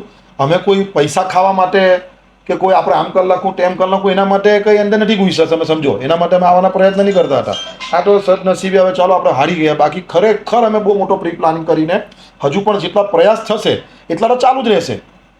હાયરા પછી પણ જે પ્રયાસ હશે એ હમણાં બોર્ડ બનશે નગરપાલિકામાં, તો એ પ્રયાસ તો આપણા ચાલુ જ રહેશે. લેખિતમાં એ વસ્તુ અપાશે કે ભાઈ આમાં સમય વધારો, પીએમ રૂમ ચાલુ કરો, ગામની જેટલી અમુક બીજી સુવિધાઓ બાકી છે કે ભાઈ પાર્કિંગ હોય કે લોકોને બહાર જે સુવિધાઓ મળે સુરત અમદાવાદ અહીંયા મળે, એ આપણું ચાલુ. પણ જાતે ગૌતમભાઈ તમે જાતે પત્રકારિતા કરો અને કોઈને મોકલો એમાં ઘણો અંતર હોય છે. એ રીતના તમે જાતે હોય ને તો બહુ ફરક પડે છે. તો એ રીતના હવે સદનસીબે હારી ગયા. હવે જે આવનારા નેતા છે તે ખરેખર એ કામ કરે. ભૂતપૂર્વ નેતા હતા એમને પણ મેં ઘણીવાર જાણ કરી જ છે આ બાબતે. 2-3 વર્ષ સંલગ્ન મૌખિકમાં જાણ કરી છે કે સાહેબ આપણે પીએમ ચાલુ કરાવો. કારણ કે આપણા એક મોટા મુદ્દા છે આ બધા ગામના. ને ગામની અંદર ખરેખર નાનકડું ગામ છે, સ્ટેશનથી ચાલુ થઈને મોટીનગર વિસ્તારમાં પટી જાય છે. પરંતુ એની અંદર કોઈ આ દિન સુધી અમે તો વિચાર્યું હતું કે લોકોને મોટા દિગ્ગજોને બોલાવશું, ફક્ત નેતા નથી પરંતુ આગેવાનોને, પત્રકારોને બધાને બોલાવીને પૂછશું. કારણ કે જરૂરી નથી હોતું કે તમામ વસ્તુનું નોલેજ તમને જ હોય. તમે પત્રકાર છો એટલે એવું જરૂરી નહીં કે બધું જ નોલેજ તમને હોય. કેટલીક નાની બારીક વાતો એવી હોય કે જે નાના 10 વર્ષના બાળક પાસે પણ આપણે શીખ લેવી જોઈએ. તમે આ બધું કામ કરવાના હતા તે લોકો સુધી આ વાત પહોંચી નહીં એટલે કહી શકાય કે કોઈ એક આ વોર્ડ જે પ્રકારનો અમે ડિસાઇડ કર્યો કે જેના કારણે હાર અમને સહન કરવું પડ્યું. પરંતુ કોઈ હારા વોર્ડમાં લડીને ગયા હતા તો એટલું ચોક્કસપણે બાહેધરી આપીએ છીએ કે હું તો રાજકારણમાં દૂર રહીને કિંગ મેકરની ભૂમિકા નિભાવતે, પરંતુ જેનીશભાઈ 100% કહી શકાય કે અંકલેશ્વરની દિશા 100% બદલી નાખતે અને ખરેખર અમને આગલા ઇલેક્શનની કોઈ ચિંતા હતી નહીં. અમને કોઈ પણ દબાવવાનો પ્રયત્ન કરતે તો પણ અમે દબાતે નહીં અને અમારા હાથમાં જેટલા વર્ષ હતા ને એટલા દમદારથી અમે કામ કરશે. ભલે આવતા સમયમાં ટિકિટ મળતે કે નહીં મળતે, કારણ કે અમે અહીંયા ગાડી કોઈ રાજનીતિ કરવાની આવેલા, કોઈ અમારું સામ્રાજ્ય આંચવવાની આવેલા. અમે તો ફક્ત અને ફક્ત અંદર એટલા માટે જવા માટે આવેલા કે આપણે જાતે હોશું તો જેટલા પણ કામ આપણાથી થાય એટલા અંકલેશ્વરને આગળ લઈ જવા માટે પ્રયત્ન કરતો. હવે મારે થોડું પત્રકારત્વ પર વાત કરવી છે કે સ્થાનિક સ્વરાજ્યની ચૂંટણીમાં ખાસ કરીને અને રૂટીન રેગ્યુલર દિવસોમાં પત્રકારોની ભૂમિકા શું રહી? પત્રકારોની ભૂમિકાની વાત કરવા જઈએ તો જેવી રીતના હું પોતે પત્રકારિતા કરતો હતો, મારો ભાઈબંધ ભાજપમાં આવ્યો તો કેટલાક લોકોએ મને માની લીધું કે ભાઈ આ ભાજપનો પત્રકાર છે. વિનોદ પટેલે અત્યાર સુધી નહીં હતું, કારણ કે અત્યાર સુધી કેવું હતું ગૌતમભાઈ કે આપણે ચાલુ સરકારની વિરુદ્ધમાં લખતા હતા, ભાજપની વિરુદ્ધ નહીં, ચાલુ સરકારની વિરુદ્ધમાં જાગૃત કરવાનું કામ કરતા હતા. પરંતુ સ્વાભાવિક રીતે મારા મિત્રને ટિકિટ મળી એટલે મારે એને સોશિયલ મીડિયા પર કેટલા મને સવાલ પણ કરે. ઘણા લોકો પત્રકારોને માનો કે આપણે પત્રકારિતા કરીએ તો સવાલ કરીએ, હવે આપણે નહીં કરીએ થોડાક સમય માટે એટલે કે ભાજપના દલાલ થઈ ગયા. લોકો આ રીતના પણ શબ્દનો પ્રયોગ કરે છે ને પત્રકાર તો વર્ષોથી આ બધું વેઠે છે. પરંતુ હા, પત્રકારની ભૂમિકા એક ચોક્કસપણે હોય છે કે કેટલાક પત્રકારો ભાજપને સમર્થન કરે, કેટલાક પત્રકારો કોંગ્રેસને સમર્થન કરે, કેટલાક પત્રકારો, હું નામ નથી આપતો, એવો અમારા પત્રકાર હતા હજુ કે જેનિસભાઈને ઉગતા પહેલાં જાણે કે એમને પાડી દેવાની એ હોય એવી રીતના કેટલાક પત્રકારો એમને પછાડી પડી ગયા હતા લાંબાને લાંબા લેખ લખવા. એ લોકો જ્યારે મારે ટેલિફોનિક સંપર્ક પણ થયો છે કે ભાઈ હજુ તો એ આવ્યા છે, હજુ એને એકવાર અંદર આવવા દેવ. નાનકડી ભૂલ હોય તો પેલી કહી શકાય કે મિત્ર છો તો ભૂલ તમે કાનમાં કહો, ગામમાં નહીં કહો, સુધારો કરીશું. પરંતુ ના, એવું કહી શકાય કે એ કોઈ લોબીનું કામ કરતા હોય કેટલાક પત્રકારો કે આપણે આને લખી લખીને પાડી દેવું, આને લખી લખીને સારું લખી લખીને આને ઉપર લઈ જાઓ. તો પત્રકારની બહુ મોટી ભૂમિકા હોય છે. રાજનીતિની અંદર પત્રકારિતાની ભૂમિકા બહુ મોટી હોય છે કે તમે માનો કે કોઈને ખોટામાંથી સાચા સાબિત કરવા. માનો કે હમણાં મારું પેપર છે, તમારું પેપર છે, હવે પેલી ગુજરાતીમાં એક કહેવત છે કે પોતાની માને કોણ ડાકણ કહે, એ રીતના મારા પેપરની અંદર હું મારું તો ખરાબ લખું જ નહીં. એવી રીતના કેટલીક ચેનલો એવી છે કે જે ફક્ત કહી શકાય કે કોઈનું સારું લખવું, એને હીરો બનાવવો, કોઈને પાડી દેવો, આ પ્રકારની ભૂમિકાઓ ચાલતી જ હોય. કેટલાક સમાચારો એવા ચાલ્યા હતા કે આ લોકોથી હાર સહન નથી થઈ ને આપે એ રજૂઆત કરવા ગયા હતા. એ લોકો રજૂઆત કરવા ગયા હતા. રજૂઆતની અંદર કહી શકાય કે શહેર પ્રમુખને રજૂઆત કરવા ગયા હતા. એટલે સ્વાભાવિક વસ્તુ છે કે આ થયા પછી જ્યારે રજૂઆત કરવા જઈએ તો થોડી ઘણી ઘર્ષણ થતી હોય. પરંતુ પેપર ને ટીવીની અંદર કહી શકાય કે એકદમ અલગ જ પ્રકારના સમાચાર કે મારામારી કલાઈથી આમ થઈ ગયું, તેમ થઈ ગયું, ફલાણું થઈ ગયું, તો એ બધું હતું નહીં. પરંતુ કહી શકાય કે જેની પોતાની ચેનલ, પોતાનું પેપર, એટલે કંઈ પણ લઈ શકે. અને બીજી વાત કે આપણે આ રીતના કોઈ કાયદાકીય રીતે કોઈ કાર્યવાહી પણ કરવા ગઈએ તો એમ પણ કોર્ટ કચેરીની અંદર 2 થી 3 કરોડ કેસ એવા પડ્યા છે પેન્ડિંગમાં કે જેને આવતા લોકો મરી જાય ત્યાં સુધી નિરાકરણ નથી આવતું. તો આવા લોકોને તો માનહાનિ કે એવું તેવું કરવાનો કોઈ મતલબ પણ રહેતો નથી. પરંતુ ચોક્કસપણે કહી શકાય કે પત્રકારની પણ આ લોકલ ઇલેક્શનમાં બહુ મોટી ભૂમિકા હોય છે. એ લોકો ધારે તો એને હીરો બનાવી શકે છે, ધારે એને પૂરો પણ કરી શકે છે. તો પછી જેનિસ મોદી હાર્યા, એમાં તમે એવું કીધું કે ભાજપે બી હરાયા, કોંગ્રેસે પણ હરાયા, તેમાં બધા જ લોકો ઉમેરીશ કે પત્રકારો પણ હરાયા. બધા પત્રકારોએ નહીં, બધા પત્રકારોએ સાથ પણ આપ્યું છે. બધા પત્રકારોને પણ કેટલાક એવા હતા કે જે લોકો એવું લાગતું હતું કે જાણે કે કોઈ લોબીનું કામ કરતા હોય. જેવી રીતના હોય ને કે અમુક લોબીઓ ચાલે તો એ લોબીની અંદર કેવું હોય કે દરેક પાર્ટીઓને પોતપોતાની લોબી હોય કે આને હણાવી દેવો, આને પટાવી દેવો, આને રાજકારણમાંથી પૂરું કરી દેવો એટલે ઉગતા પહેલાં જ આ પટી જાય તો આગળ જતાં આપણને નડે નહીં. એટલે આ બધી એક લડાઈ હોય છે કે પ્રમુખ સીટની લડાઈ હોય. જેવી રીતના જેનિસભાઈને આખા ગામમાં ટિકિટ માંગતા પહેલાં જ ફેલાઈ ગયું કે મોદી સમાજનો વ્યક્તિ છે એટલે આ જ પ્રમુખ બનશે. એટલે કેટલાક નેતાઓને ડર ફેલાઈ ગયો કે આ જ પ્રમુખ બનશે તો અમે પ્રમુખ પછી અમે ક્યાં જશું. તો એવા કેટલાક લોકો પાર્ટીના જ લોકો કેવું કે ચાલી ભાઈ હારી જાય તો સારું, એના માટે એવી સોચ. પરંતુ એવું કે જરૂરી નહીં હતું કે અમે તો લખીને આપી દેવા રાજી હતા કે ભાઈ પ્રમુખ પદ આપે કે નહીં આપે. પરંતુ અમે તો ખાલી એકવાર અંદર જઈએ તો કોઈ પણ પદ મળે, નહીં પણ પદ મળે તો સભ્ય તરીકે પણ ગામને નહીં, આપણા વોર્ડને તો આપણે એક પ્રકારનું એ બનાવી દઈએ ને ગ્રીન સિટી, સ્માર્ટ સિટી. કારણ કે જેનિસભાઈ એક એવા વ્યક્તિ હતા કે જેઓ અત્યાર સુધી પોતાના ગજવાના પૈસા ખર્ચીને પણ સામાજિક કામ કર્યા છે. કોરોના હોય, પછી આ રેલ આવી હોય, એની અંદર તમે સોશિયલ મીડિયા પર જોઈ શકો છો ને હું પોતે તાજનો સાક્ષી છું કે એમને લાખો રૂપિયા સુધીની મદદ લોકોને કરી છે. એટલે આવા વ્યક્તિ પોતાના વોર્ડમાં કહી શકાય એમને લોકોને બાળકોને શિક્ષણની ફ્રીની હોય એ ફ્રીઓ આપી છે બંધ બાઈને. આજે ખુલાસો મીડિયા માટે એટલે કરવો પડે કે આવા સારા વ્યક્તિ આવી ગયા છે. જાતે અમે કોરોનાની અંદર મને સ્વયંભૂ જાતે કહ્યું છે કે જ્યાં સુધી વિનોદભાઈમાંથી થશે ને એટલું કરીશ, પણ તમે કોઈ દિવસ કોઈ પણ ગરીબને એ નહીં થવા દેતા, ને જેટલું થશે એમને મને રોકડ પૈસા આપ્યા છે વેચવા માટે, એમને સાધનો અપાવ્યા છે, એમને કહી શકાય કે સોશિયલ મીડિયા બાજુ તો કીટ અપાવી છે, બધું જ્યાં સુધીમાંથી થશે ત્યાં સુધી હું કરીશ, એ પ્રકારના વ્યક્તિ હતા. એટલે પોતાના પૈસા ખર્ચીને પણ માનો કે કદાચ ગ્રાન્ટમાં નહીં આવે કોઈ લાઇટ, એ પોતાના પૈસે પણ 500 રૂપિયાની લાઇટ લખાઈ દઈને પ્રજાહિતમાં ચલો જાઓ, કોઈને મેડિકલમાં કોઈ કામ હોય તો જાતે પણ એ કરી લાગે, એ પ્રકારના વ્યક્તિ હતા. એટલે આપણને થોડું મન દુઃખ થયું કે ભાઈ આવા વ્યક્તિને હરાવવા માટે લોકો, એટલે કહી શકાય કે પેલા જેવી રીતના સાચો વ્યક્તિ હોય એટલે એને હરાવવા માટે બધા જ ભેગા થઈ જાય ને થઈ ગયા ને, અને એની સાથે સાથે બીજા પણ હારી ગયા. છેલ્લા 2 સવાલ છે મારા. હા. એક તો આપના પેપરનું નામ છે ભરૂચની સમસ્યા, તો એ જાણવું છે શું છે ભરૂચની સમસ્યા? ભરૂચની સમસ્યા એટલે જ્યારે પેપર ગૌતમભાઈ આપણે લેવાના હતા ત્યારે બધા નામ આપવાના આવે પેપરની અંદર, તમને પણ ખબર હોય. એટલે બેઠા બેઠા મિત્ર હતા એટલે કે ભાઈ શું નામ આપીએ, એટલે ભરૂચની સમસ્યા આપો, કે ભરૂચમાં બહુ સમસ્યા છે, એટલી બધી સમસ્યા છે કે આપણે લખી લખીને થાકી જવું તો બી સમસ્યા પૂરી નથી થવાની, એટલી બધી સમસ્યાઓ છે. એટલે ભરૂચની સમસ્યા એક પ્રકારનું પેપરનું, પરંતુ કહી શકાય કે એ ચાલુ કર્યા પછી પણ એવું લાગે કે બહુ સફળ નથી થયા. સોશિયલ મીડિયા ઠીક છે, પરંતુ તમે જાણતા હશો કે આજે એક પેપર ચલાવવા માટે મહિને કેટલા રૂપિયાનો ખર્ચો આપણે કરવો જ પડે અવશ્ય. હવે તમે કહી શકો કે પાછલા કેટલાક સમયથી મેં પેપર પણ નથી છાપ્યું, કદાચ મને તો એવું લાગે કે કદાચ બંધ પણ નહીં થઈ જાય, કારણ કે દર મહિને 10,000 થી 15,000 રૂપિયાનો ખર્ચો આપણે કાઢવાનો આવે જ ગૌતમભાઈ. તમે તો પત્રકાર છો, તમને પણ જાતે ખબર છે ક્યાંથી કાઢવો. સોશિયલ મીડિયા પર ફોલોઅર્સ છે, ફેસબુકમાંથી તો પૈસા આવતા હશે. હા, વચ્ચે આવતા હતા, પરંતુ જે એમની ગાઈડલાઈન જે હતી, અમુક આપણે પોસ્ટ કરીએ તો એ એમની વિરુદ્ધમાં હોય, તેવી કેટલીક પોસ્ટ આપણે એની વિરુદ્ધમાં કરેલી, જેના કારણે આપણને એમાંથી પણ આવક બંધ થઈ ગઈ. એટલે કહી શકાય કે આવકનો કોઈ સ્ત્રોત જે કહેવાય ને ચલાવવા માટે, તે જાહેરાતો તમે પણ જોતા હશો કે જાહેરાતો પણ હવે કેવી જાહેરાતો થઈ ગઈ, જાહેરાતો સ્વયંભૂ કોઈ નહીં આપે. હવે જે જાહેરાતો સ્વયંભૂ નહીં, જાહેરાત એટલે મોડું બંધ કરવા માટેની જાહેરાતો હોય છે હવેની જાહેરાતો. તો એવા પણ કેટલાક સવાલો છે.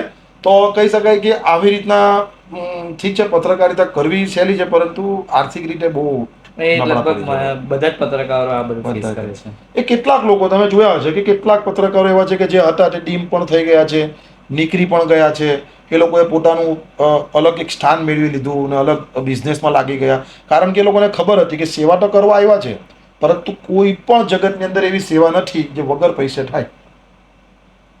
નાનકડી સેવા પણ આપણે ગૌતમભાઈ કરવી હોય ને તો એની અંદર આપણે 10 રૂપિયા પણ કમસે કમ જોઈએ, ત્યારે જઈને સેવા થાય.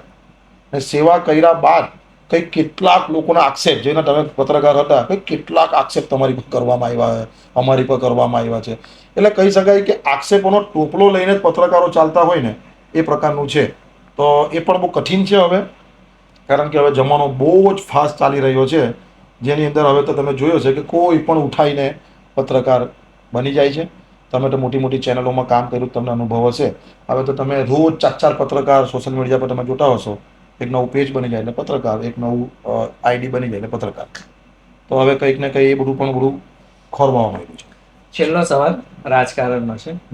ઈશ્વરભાઈ પટેલ 2027માં ચૂંટણી ના લડ્યા, તો ઈશ્વરસિંહ પટેલની જગ્યાએ કયો ઉમેદવાર હોવો જોઈએ? જો અહીંયા તો તમે બહુ મોટો સવાલ છે. ડાયરેક્ટ કોઈનું નામ નહીં અપાય, પરંતુ કહી શકાય કે એમ તો છે, મારા મનને જ્યાં સુધી લાગે છે ને કે જ્યાં સુધી ઈશ્વરભાઈ જીવિત છે ને, કહેવાનો મતલબ ભગવાન એમને 1000 વર્ષનું આયુષ્ય આપે, પરંતુ એ જ્યાં સુધી છે ને રાજકારણમાં ત્યાં સુધીના ધારાસભ્ય રહેશે જ, કારણ કે એમની એટલી પહોંચ છે, ઉપર સુધી પણ પહોંચ છે. ને કહી શકાય કે એમની છબી પાર્ટીની અંદર સારી છે. વિકાસની વાત તો આપણે દૂર, પરંતુ અત્યાર સુધી કહી શકાય કે આપણે ઈશ્વરભાઈની કોઈ તારીફ નથી કરતા, પરંતુ ઈશ્વરભાઈને અત્યાર સુધી કોઈ એવું નામ પણ નથી આવ્યું આટલી મોટી જેડીસીની અંદરથી કે કઈ ઈશ્વરભાઈ ધારાસભ્ય કોઈ ઉઘરાણી કરી હોય કે કોઈ જગ્યાએ માગણી કરી હોય. બાકી તમે જોયું હોય કે દરેક જગ્યા ઉપર ઉદ્યોગપતિ અને ધારાસભ્ય હોય એટલે સ્વાભાવિક રીતે કહી શકાય કે આ રીતનું ચાલતું હોય, પરંતુ ઈશ્વરભાઈ કોઈ દિવસ આવી રીતના કોઈ અમે એક જગ્યાએ ઉદ્યોગપતિ સાથે બેઠા હતા તારે એમને અમે જ્યારે વાત નીકળી તો મને કે ઈશ્વરભાઈ અમારે એટલું સારું છે કે ઈશ્વરભાઈ અમને કોઈ પણ પ્રકારની આ રીતનું અમને આવતું નથી એમ. બાકી ઘણી જગ્યાએ તમે જોયું હોય કે ભાઈ લોકો ધાક ધમકીને એવું તેવું કરતા હોય, પરંતુ મારું એવું માનવું છે કે 27 હોય કે એની પછીનું 32 હોય 35 હોય, જ્યાં સુધી છે ત્યાં સુધી ધારાસભ્ય રહેશે. પરંતુ 27ની અંદર જોઈએ હવે ઉમેદવારો બધા બહુ થશે, કારણ કે જે પણ લોકોની ટિકિટ કપાઈ છે, 3 ટર્મમાં ગયા છે, એ તમામ લોકો 100% દાવેદારી નોંધાવવાના. કારણ કે હવે શું કરવાના શું? જે લોકો કપાયા છે, ફોર એક્ઝામ્પલ તરીકે કે સંદીપભાઈ પટેલ, જે બહુ મોટા આગેવાન છે, બહુ મોટા નેતા છે, કોળી સમાજમાંથી આવે છે. બીજી વાર પરેશભાઈ પટેલ, જે કઈ ફેરી પણ ટિકિટ માંગી હતી અને આ ફેરી પણ 100% માંગશે. એ જ રીતના લગભગ સુરેશભાઈ પણ નગરપાલિકામાં હતા, તો એ પણ માંગશે, એ ગઈ ફેરી પણ માંગેલી. તો હવે તો સમાજની, પરંતુ જે પણ લોકો કપાઈ ગયા છે એ તમામ લોકો ટિકિટ ધારાસભ્યની માંગવાના જ છે, કારણ કે એમને ખબર છે કે હવે રાજકારણ આપણું પૂરું જ છે હવે. એટલે જે કંઈ માંગી લઈએ ને સમીકરણ પ્રમાણે, કારણ કે કદાચ કેવું હોય છે કે ઘણીવાર નસીબના કારણે પણ લોકોને ટિકિટ મળી જતી હોય છે. તમે જોયું હશે કે લોકોને નસીબમાં, કે જેવી રીતના અમારે કેટલાક ઉમેદવાર એવા છે જે લોકો સક્ષમ નથી, પરંતુ નસીબ એમનું કામ કરી ગયું, ટિકિટ માંગી, મળી ગઈ, ઇલેક્શન જીતી ગયા અને લગભગ પ્રમુખ પણ બનવા જઈ રહ્યા છે. તો નસીબ બહુ મોટી વાત છે આની અંદર, રાજકારણની અંદર. પેલી કહેવત છે ને કે રાજયોગ એટલે ઈશ્વરભાઈને છે ને રાજયોગ લખ્યું છે. ઈશ્વરભાઈ રાજયોગ લખેલો છે, વસ્તુ બરાબર છે, પણ ભાજપના પણ અમુક નિયમો છે કે અમુક ઉંમર પછી ટિકિટ નથી આપતા.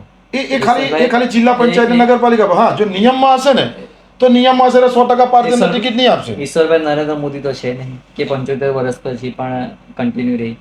એ નિયમ વિધાનસભા પર લાગુ નથી પડ્યા ને ગૌતમભાઈ? વિધાનસભા ઉપર હજુ કોઈ નિયમ લાગુ નથી પડ્યા, ફક્ત જિલ્લા પંચાયત નગરપાલિકા. હા, નિયમ આવી જાય તો પછી નિયમમાં તો હવે પછી કહી શકાય કે ઈશ્વરભાઈ હોય કે હર્ષભાઈ હોય, નિયમને લાગુ પડતો હોય તો હવે એ તો થવાનું જ છે, કહેવાનો મતલબ. મારો સવાલ એ હતો કે તમે કોને જોવા માંગો, કોને ટિકિટ મળે? હું પર્સનલી જોવા માંગુ તો કહી શકાય કે એક પરેશભાઈ બી છે, ત્યારબાદ એક સંદીપભાઈ બી છે, ને પોતે સુરેશભાઈ પણ છે, જે મારા ભાઈ પણ છે. એટલે કહી શકાય તો સારું કહેવાય કે મળી જાય તો, એટલે કોની ઈચ્છે એમ કહેવાનો મતલબ. પરંતુ એ તો પાર્ટીનો એક નામ મારે હજી એડ કરવું છે. કે અંકલેશ્વરના રાજકારણમાં જયમીન પટેલ નું કોઈ ભવિષ્ય છે? ના, રાજકારણ. કારણ કે જયમીનભાઈ વિશે આપણે વાત કરવા જઈએ તો જયમીનભાઈને તમે જોયું હશે કે એમની જે છબી છે ને, વ્યક્તિ સારા છે, હું એમને પર્સનલી પણ ઓળખું છું, કહેવાનો મતલબ. પણ કહી શકાય કે એ બિઝનેસમેન વ્યક્તિ છે, જેને રાજકારણ બહુ દૂર દૂર સુધી કહી શકાય કે એમને રસ નથી. આ મારું માનવું છે કે જયમીનભાઈને મારા ખ્યાલથી રસ નથી. બાકી રસ હટે તો અમને એવા કેટલી ઇલેક્શન ગયા, એક કિંગ મેકરની ભૂમિકા નિભાવી શકે. તમે સમજો કે ભાઈ કોને આપણે ટિકિટ અપાવડાવી મદદ કરવામાં, કે કોને કપાવી લાગવી, કિંગ મેકરની ભૂમિકા નિભાવી શકે એમની ઓળખાણ પ્રમાણે.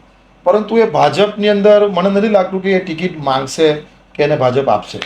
એ માંગશે પણ નહીં, આપવાની વાત તો દૂર છે, પણ એ માંગશે જ નહીં, કારણ કે એ રાજકીય વ્યક્તિ નથી એમ, એ બિઝનેસમેન વ્યક્તિ છે. પરેશભાઈ પટેલ મહામંત્રી બન્યા, તો અત્યારે શું સ્થિતિ છે? ઈશ્વરસિંહ પટેલ અને પરેશ પટેલ એ બંને એકબીજાના હરીફ છે, અથવા તો એકબીજા સામે 36નો આંકડો છે. અત્યારની સ્થિતિ શું છે? એવું કંઈ ખુલીને આવ્યું નથી. એવા કોઈ કિસ્સાઓમાં કોઈ જોવા મળેલું ઓફિશિયલી કોઈ એવું કે કોઈ જગ્યા બનાવ એવો બન્યો નથી ગૌતમભાઈ, કે જેમાં એવું લાગે. એટલે રાજનીતિની અંદર તો તમને લાગે દુશ્મન દોસ્ત આપણું ખાલી કહેવાની વાત છે, પણ બાઈને તમે કેવી રીતના સંબંધ રાખતા શું ખબર પડે? તમે સમજો, દુનિયા આગળ આપણે એવું લાગતા હોય કે ભાઈ આ બહુ કટ્ટર રાજનીતિમાં દુશ્મન છે, પણ રાજનીતિ માટે કેવું છે કે કોમ્પ્રોમાઇઝ વસ્તુ. તમે સમજો કે કદાચ બંનેનું કામ થતું હોય એટલે ચાલો ભાઈ કોઈ વાંધો નથી, કદાચ આવતી વિધાનસભાની અંદર એવું બને કે જે સીટો વધવાની છે અને ભાગલાઓ પડવાના છે, સમીકરણ બદલાવાના છે, એની અંદર માનો કે ચાલો હાસો તો અલગ થઈ ગયું ને સીટી અલગ થઈ ગયું, તો પરેશભાઈ બી બંને કોમ્પ્રોમાઇઝ કરીને ચાલો ભાઈ તું અહીંયા લડી લે, હું ત્યાં લડી લઉં. આવું જે વલ્લભ પટેલ અને ઈશ્વરસિંહ પટેલમાં હોઈ શકે? આપણે કહી નાખે કે સગાભાઈ છે, એક જ માના બે દીકરા છે, આપણે કેવી રીતના કહી શકીએ? અત્યાર સુધી તો કહી શકાય કે એવી કોઈ બહુ ડંજર લડાઈ તો થઈ નથી કે જેનાથી આપણને એવું લાગે કે બહુ ખતરનાક દુશ્મન છે. આ રાજનીતિક દુશ્મન છે એ વાત નક્કી. રાજનીતિની અંદર તો કેટલી વાર તમે જોયું હશે કે એક જ ઘરમાં આ છોટુભાઈ વસાવામાં તમે જોયું હોય કે છોટુભાઈ વસાવા હતા, એના જાતે કઈ પાર્ટીમાં, એના પુત્ર કઈ પાર્ટીમાં, એ કેટલીક પાર્ટી બદલી લાગી. એટલે રાજનીતિ પ્રમાણે દુશ્મન હવે ઘરની અંદર બેઠા હોય તો એવી તો અત્યાર સુધી કોઈ બનાવ નહીં બન્યો કે જેની અંદર કોઈ મારપીટ કરી નાખી હોય કે એવું તો આવ્યું જ નથી. એટલે રાજનીતિમાં દુશ્મન ખરેખર હોઈ શકે. આ તમને એક વાત કહું કે લગભગ એમને ભાજપમાં લાવવાના પ્રયત્ન પણ હતા વલ્લભભાઈને, પણ સમીકરણ પ્રમાણે મારા ખ્યાલથી માહિતી અંદરની એવી છે કે સમીકરણ પ્રમાણે ભાજપમાં એમને નહીં મેળ બેઠો, એટલે કહી શકાય કે એ પાછા જતા રહ્યા એમ. ચાલો વિનોદભાઈ, તમે જોડાયા બદલ આભાર. આપણે રાજકારણ પર, પત્રકારત્વ પર અને યુવા રાજનીતિ પર ઘણી બધી વાત કરી.